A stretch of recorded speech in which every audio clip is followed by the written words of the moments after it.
Hello दोस्तों, मैं रितु आप सभी का स्वागत करती हूँ अपने चैनल में।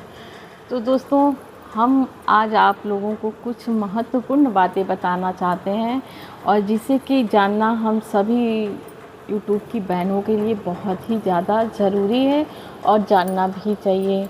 तो दोस्तों, हम सभी जानते हैं और मैंने कई वीडियो भी अपलोड कर दिए हैं कि हमारा सावन महीना कितना अच्छा है और कब से शुरू हो रहा है और हमें क्या करना चाहिए, क्या नहीं करना चाहिए, ये हम सभी यूट्यूब की बहनें जानती हैं। ऐसा नहीं है कि हम लोग नहीं जानते, लेकिन कुछ कुछ ख़ास बात और भी है जिन्हें हम आप लोगों को बताना चाहते हैं। तो दोस्तों, चलिए ये सारी बातें हम जानते हैं इस वीडियो के माध्यम से। उससे पहले फ्रेंड्स, अगर आप लोग हमारे चैनल पे नए आए हैं तो हमारे चैनल को सब्सक्राइब करना बिल्कुल मत भूलिएगा, ताकि मैं कोई भी वीडियो अपलोड करूं तो उसका सबसे पहले नोटिफिकेशन आप सभी तक पहुंचे। और आप सभी कैसे हैं ये बताने के लिए हमारे कमेंट बॉक्स में हर हर महादेव का आप लोग कमेंट ज़रूर करें। तो फ्रेंड्स, चलिए टाइम वेस्ट ना करते हुए हम चलते हैं अपनी वीडियो की तरफ। तो सबसे पहले फ्रेंड्स, हम लोग जान लेते हैं कि सावन महीना हमारा कब से शुरू हुआ है, जो कि हम पहले आप लोगों को बता भी चुके हैं। तो सावन महीना हमारा 30 जुलाई से शुरू होकर के 28 अगस्त को समाप्त होगा, जिस दिन गुरु पूर्णिमा होगी और हम लोग रक्षाबंधन का त्यौहार भी मनाते हैं। तो ये हो गया। और इस बार सावन में हमारा 4 व्रत पड़ रहा है और 4 व्रत में पहला हो जाएगा हमारा 3 अगस्त को, दूसरा होगा हमारा 10 अगस्त को। और दोस्तों, हम लोग इसमें प्रदोष व्रत भी हम लोगों को करना होता है, हम सभी बहनें करते हैं यूट्यूब की। तो हमारा प्रदोष व्रत जो है 11 तारीख को होगा। 11 तारीख को हम लोग प्रदोष व्रत, महाशिवरात्रि व्रत मतलब हम लोग मनाएंगे। तो हम लोग ये भी कर सकते हैं। बाकी लहसुन प्याज बिना छोड़े भी हम लोग व्रत कर सकते हैं, और अगर जो लोग छोड़ना चाहते हैं तो छोड़ भी सकते हैं। तो ये आप लोग देख लीजिएगा कि लहसुन, ऐसा नहीं है कि हम लोग बिना लहसुन प्याज को छोड़े हुए हम लोग व्रत नहीं कर सकते हैं।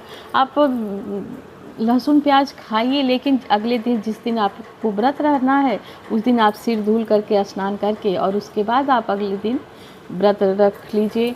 तो इस तरीके से हम लोग ये भी बना सकते हैं और हमारा व्रत भी होगा। और बहुत सारे लोग अगर ना भी व्रत करें तो भी अगर हम लोग पूजा पाठ करते हैं, भगवान में श्रद्धा रखते हैं, तो हमें भगवान जी का पूरा पूरा आशीर्वाद मिलता है। चीज़ का और हम लोगों को ध्यान रखना होगा फ्रेंड्स कि हम लोग जैसे मान लीजिए सोमवार का व्रत कर रहे हैं, तो हम लोग मतलब जब हम नहीं कर रहे हैं, जैसे कि हर महीने में तो हम लोग नहीं करते हैं ना, सिर्फ सोमवार जो हम लोगों का सावन का आता है इसी में हम लोग रखते हैं महाशिवरात्रि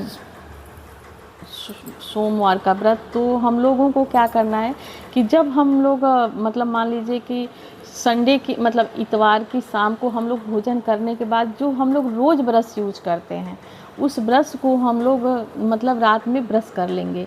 लेकिन अगले दिन हम लोगों को इस बात का ध्यान रखना है कि जो हमारा वो वाला ब्रश होगा वो ब्रश हम नहीं करेंगे। कोई भी व्रत अगर हम करते हैं तो अगर हमें तो दातुन करना चाहिए। अगर दातुन आसानी से उपलब्ध हो जाता है तो बहुत अच्छी बात है, लेकिन अगर नहीं हो पाता है तो हम लोग क्या करेंगे कि एक न्यू ब्रश रखेंगे और उस ब्रश से मतलब मान लीजिए फलाहारी व्रत है, जैसे कि सोमवार का व्रत है, तो हम लोग वो जलपान पे रहते हैं ना, तो हम लोग मतलब उस ब्रश से ब्रश कर लेंगे। बाकी आप लोग अगर नहीं रख पाते हैं, नहीं कर पाते हैं, तो आप लोग ऐसे भी कर सकते हैं। लेकिन मैं तो यही कहूँगी कि आप लोगों को एक न्यू ब्रश रख लेना चाहिए, जिससे कि हम लोग ब्रश कर सकते हैं। कोई भी व्रत है, जैसे कि और व्रतों में तो हम लोग जानते हैं कि हम लोगों को ऐसे ही करना है, लेकिन कुछ ऐसे व्रत हो जाते हैं जिसको हम लोग नहीं जान पाते हैं और हम लोग वही ब्रश रोज़ कर लेते हैं, जो कि हम वही ब्रश उस दिन भी करते हैं जो कि हम रोज़ कर रहे होते हैं। तो इस बात को हमको ध्यान देना है, क्योंकि उस ब्रश में हम लोग लहसुन प्याज भी खाया हुआ साफ़ करते हैं, या फिर जो कुछ भी हम लोग खाए रहते हैं तो उससे साफ़ कर लेते हैं। तो ये हम लोगों के लिए सही नहीं है, क्योंकि व्रत में हम लोगों को पूरा ध्यान रखना होता है कि हम पूरी शुद्धता के साथ व्रत करें, वही व्रत हमारे लिए अच्छा होता है। तो ये होकर कभी बासी नहीं होता है। जैसे कि हम लोग कहते हैं ना कि बेलपत्र पहले का रखा हुआ है तो क्या हम लोग चढ़ा सकते हैं कि नहीं चढ़ा सकते हैं। तो मैं आप सभी को बता देना चाहती हूँ कि दोस्तों बेलपत्र कभी बासी नहीं होता है। बेलपत्र को हम लोग हफ्तों यूज कर सकते हैं अगर हम लोग फ्रिज में रखें, और हमारा फ्रिज में कोई भी सामान ख़राब नहीं होता है तो हम फ्रिज में अगर रखे हैं तो सोमवार के दिन या फिर किसी भी दिन हम भोलेनाथ को चढ़ा सकते हैं। या फिर हम मन शिवालय जा रहे हैं और वहाँ से भी बेलपत्र अगर उठा करके और थोड़ा सा पानी जल गिरा के धुल लेंगे और फिर उसको चढ़ा देंगे तो भी वो उतना ही फल देगा हम लोगों के लिए जितना कि हम लोग तोड़ के ला के चढ़ाएँगे ताज़ा, वो तो वही उतना ही हम लोगों को फल मिलेगा। लेकिन अगर आप लोग शिवालय जाते हैं तो वहाँ तो बहुत आसानी से बेलपत्र मिल जाता है। और अगर आप लोग चाहें तो मतलब मेरा कहने का मतलब है कि हम लोग जो है बेलपत्र को संडे को तोड़ के रख लेंगे ताकि संडे को हम लोग तोड़ लेंगे ताकि मंडे को हम लोग भोलेनाथ को चढ़ा सकें। बेलपत्र बासी नहीं, यहाँ तक कि भोले बाबा को चढ़ाने के लिए कोई भी चीज़ बासी नहीं होता है। भोले बाबा हैं, उससे भाव देखते हैं, हम लोगों के वस्तुएं नहीं देखते हैं कि हम लोग क्या लेके उनके पास गए हैं। उनको तो बस ये है कि आप मेरे पास आइए, शरणागत रहिए, और हम लोगों को शरणागत रहना भी चाहिए। दोस्तों अब हम ये जान लेते हैं कि हमें वो कौन से 7 नियम हैं जो हमें नहीं करने हैं। ठीक है, तो चलिए देर ना करते हुए हम लोग ये भी जान लेते हैं। सबसे पहले दोस्तों कि बिना श्रृंगार के हम लोगों को पूजा नहीं करना है। कोई भी व्रत हो, अनुष्ठान हो, कुछ भी हो, तो हम लोगों को 16 श्रृंगार कर लेना चाहिए। जैसे कि सबसे पहले स्नान ध्यान करने के बाद शुद्ध वस्त्र का धारण करना चाहिए। दूसरी बात कि हमें शुद्ध वस्त्र धारण करने के बाद आपके पास अगर नया है तो ठीक है, अगर नया नहीं है तो आप धुला हुआ वस्त्र जो आपके पास है उसको आप लोग धारण कर लीजिए। उसको कहते हैं कि स्वच्छ वस्त्र। तो वो हम लोग, ये तो हम सभी जानते हैं, इसमें बताने वाली कोई बात नहीं है, लेकिन फिर भी मैं बता देती हूँ। 16 श्रृंगार करेंगे। 16 श्रृंगार में क्या आता है? महावर। सबसे पहले तो हमारा सिंदूर आता है कि हम देखो हम पैर में महावर लगाए हों या ना लगाए हों, नेल पेंट लगाए हों कि नहीं लगाए हों, ये सब कोई नहीं देखता। लेकिन जब हमारी मांग भरी होती है ना, जब हमारी मांग भरी होती है तो दूर से भी इंसान या कोई भी हो समझ जाता है कि ये महिला सुहागन है। ठीक है, तो सबसे पहले सुहाग का सबसे पहला प्रतीक होता है सिंदूर। तो हम लोगों को कोई भी पूजा करने से पहले, चाहे वो महापूजा हो या हमारा रोज़ का पूजा हो, हम लोगों को अपनी मांग भरनी बहुत ज़रूरी है। बिना मांग भरे हम लोग पूजा नहीं कर सकते। वैसे तो हमें 16 श्रृंगार करना चाहिए, लेकिन हम लोगों को जाहिर सी बात है कि हम लोग गृहस्थ जीवन जी रहे हैं। गृहस्थ जीवन में हमें बहुत सारे कार्य होते हैं तो हम लोग उतना कुछ नहीं कर पाते हैं। लेकिन जो हमारा खास पूजा होता है, जैसे कि सावन का सोमवार हो गया, करवा चौथ हो गया, तीज हो गया, या फिर ज्योतिया हो गया, या फिर कोई भी व्रत हमारे जीवन में आता है ना, उस दिन हम लोगों को 16 श्रृंगार करना चाहिए। अब 16 श्रृंगार में क्या क्या आता है? सिंदूर, मंगलसूत्र, काजल, लिपस्टिक, नेल पेंट, अच्छे वस्त्र, पाँव में पायल, बिछुआ, महावर, तो कान का ये मतलब कान के झुमके, नाक में जो हम लोग ये पिन पहनते हैं वो, मंगलसूत्र, अंगूठी, चूड़ी, कंगन, तो इन गजरा, तो इस तरीके से मतलब 16 श्रृंगार हम लोग करके ही पूजा करें तो ज़्यादा सही है। बाकी जो हो जा रहा है वो ठीक है। अब पता चले हमारे पास गजरा नहीं, हम गजरे के लिए नाराज़ हो गए, ले हमारा 16 श्रृंगार तो अधूरा हो गया, तो हम ये कैसे करेंगे? तो हमें ये भी नहीं करना है। मतलब जो प्रतीक है उसको हम लोग को करके अपने व्रत को पूरा करना है। तो मतलब हम लोग को 16 श्रृंगार करना ही करना, ऐसा नहीं है मतलब बिना श्रृंगार के पूजा भगवान स्वीकार नहीं करते हैं। हमारी मांग भरी होनी चाहिए, हाथों में चूड़ियाँ होनी चाहिए, पैर में पायल होना चाहिए, पाँव में बिछुआ होना चाहिए, गले में मंगलसूत्र होना चाहिए, बाकी शुद्ध वस्त्र होने चाहिए। इतनी चीज़ तो हमारे शरीर पे होनी ही चाहिए। उसी पूजा को भगवान स्वीकार करते हैं। अब मैं ये भी नहीं बोल रही हूँ कि जिनके हस्बैंड नहीं है वो पूजा नहीं कर सकते। अब जिनके पास जो चीज़ नहीं है उसके लिए तो उसके भगवान भी समझते हैं, जानते हैं कि हाँ इसके पास ये चीज़ नहीं है। तो इस कहने का मतलब है कि हमें अपने को सजा करके श्रृंगार द्वारा ही रखना है। तो हम जो भी व्रत पूजा करने का अनुष्ठान करेंगे तो 16 श्रृंगार करके ही करेंगे। ये नियम हम लोग जान गए कि बिना श्रृंगार के हम लोगों को पूजा नहीं करना है। दूसरा कौन सा कार्य है जो नहीं करना है? जैसे कि मान लीजिए हमारा सिंदूरा हो गया।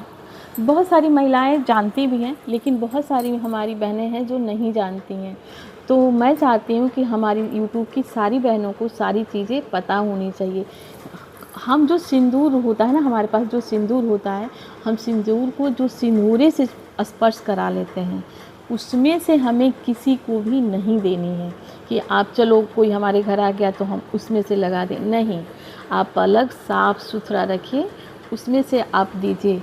और नहीं, अगर आपके पास आप अलग से नहीं रखी हैं तो कोई भी अगर आ रहा है आपके घर पे, सुहागिन कोई महिला आ रही है, तो जाहिर सी बात है कि आप उसको बिना सुहाग दिए अपने घर से ना जाने दें।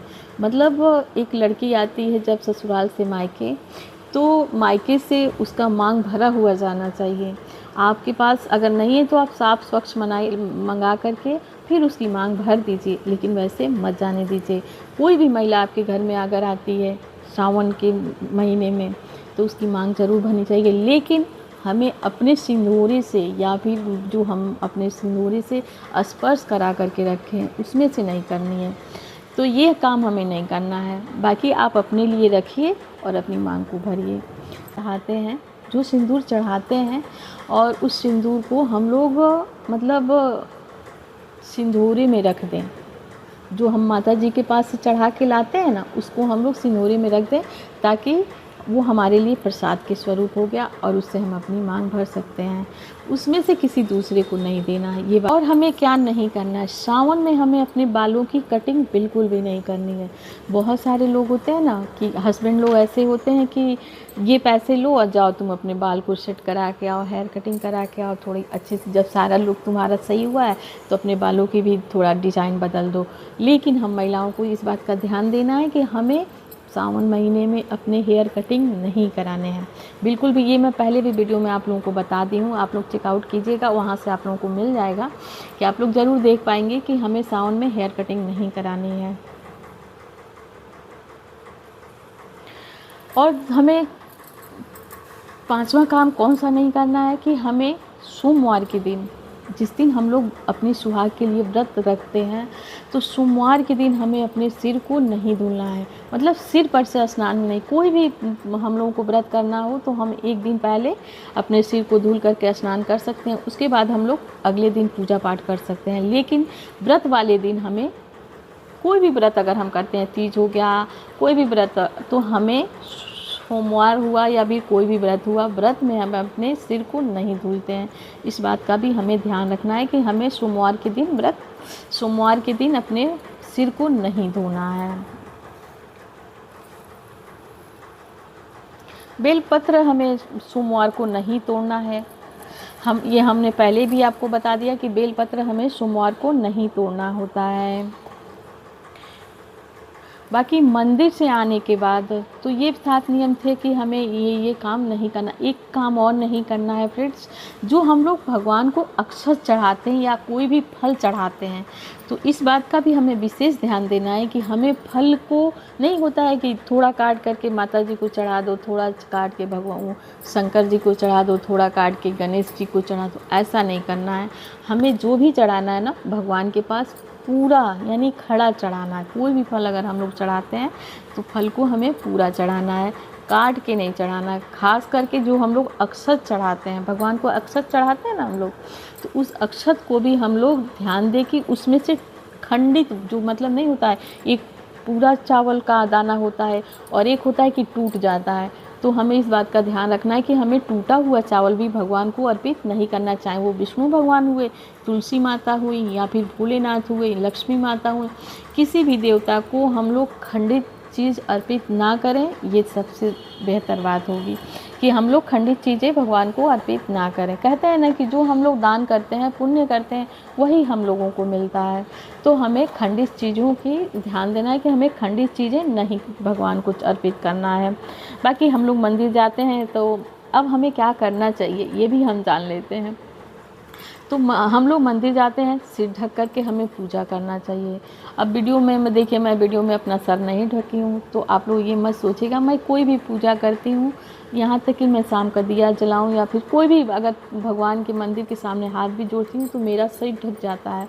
मैं बिना सिर ढके कोई भी काम नहीं करती। तो भगवान की पूजा करते समय हमारा सिर ढका होना चाहिए, ये हमें करना ही करना है।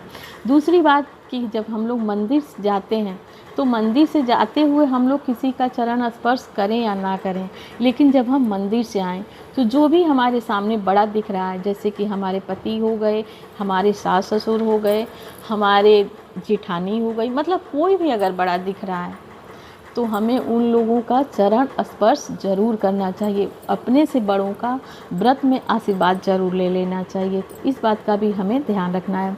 बाकी आपके अगर घर में कोई मिल गया तो ठीक है, वहाँ भी कर लीजिए, या फिर आपको लगता है कि आप किसके साथ जा रहे हैं वो इंसान बड़ा है तो उनका आशीर्वाद ले लीजिए।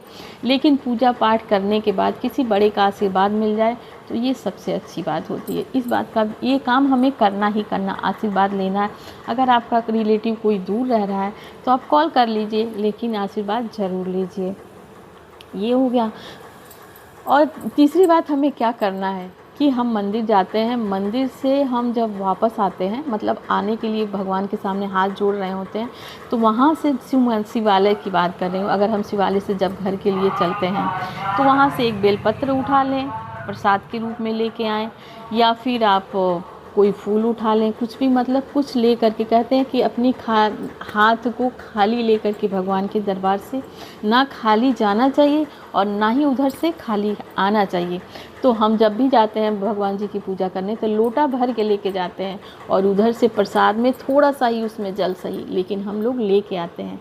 तो ये हम लोगों को करना है। हम ये भी आप लोगों को बता दिए कि क्या नहीं करना है, और हम आपको ये भी बता रहे हैं कि क्या करना है। तो आप लोग अच्छे से वीडियो को समझ लीजिएगा कि क्या नहीं करना है और क्या करना है। एक और काम है जो हमें करना ही चाहिए। जो हम लोग बेलपत्र लेते हैं, उस बेलपत्र पे हम भगवान के पास से चंदन ले करके और उसमें लगा करके आएँ। जैसे कि हम महिलाएं तो हैं तो माता जी को सिंदूर चढ़ाने के बाद अपने मांग भर लेते हैं, लेकिन हमारे घर के बच्चे हैं, हमारे घर के जेंट्स लोग हैं जो कि हम लोगों के साथ तो हर जगह नहीं जाते हैं ना, तो प्रसाद में हम लोगों को चाहिए कि वहाँ से आप चंदन उठा के लेके आइए और उस चंदन को अपने पति को लगाइए, अपने बच्चों को लगाइए, और घर में जो लोटे में जल लेके आती हैं पूरे घर में छिड़काव कीजिए। फिर देखिए आपके घर में किस तरह से बरकत आती है और सुख शांति बने रहते हैं।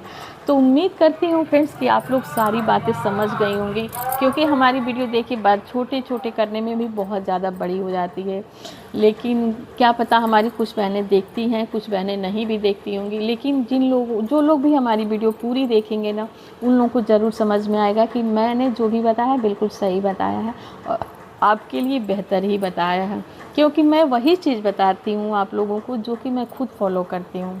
ठीक है, तो हो सकता है कि हमारी सारी बहनें सारी बातें समझ गई होंगी। और जो कुछ भी अगर आप लोगों को समझ में नहीं आता है तो आप लोग कमेंट करके हमसे पूछ सकते हैं। मैं पूरी कोशिश करूँगी आप लोगों को समझाने की कि हमारे घर में हमारी यूट्यूब की बहनें हैं उनके घरों में किसी भी प्रकार की कोई भी दिक्कत वाली बात ना आए, और अगर हमसे जितना हो सके मैं आप लोगों को बता सकूं और हमारी सारी बहनें समझ सके सारी बात को और अपना व्रत पूरी तरह। मिलते हैं एक नए वीडियो में। अगर आप लोग हमारे चैनल पे नए बने हुए हैं तो हमारे चैनल को सब्सक्राइब करना बिल्कुल मत भूलिएगा। तो आशा करती हूँ आप सभी को अच्छा लगा होगा। तो मिलते हैं दोस्तों एक नए वीडियो में, तब तक के लिए हमें इजाज़त दीजिए। हर हर महादेव।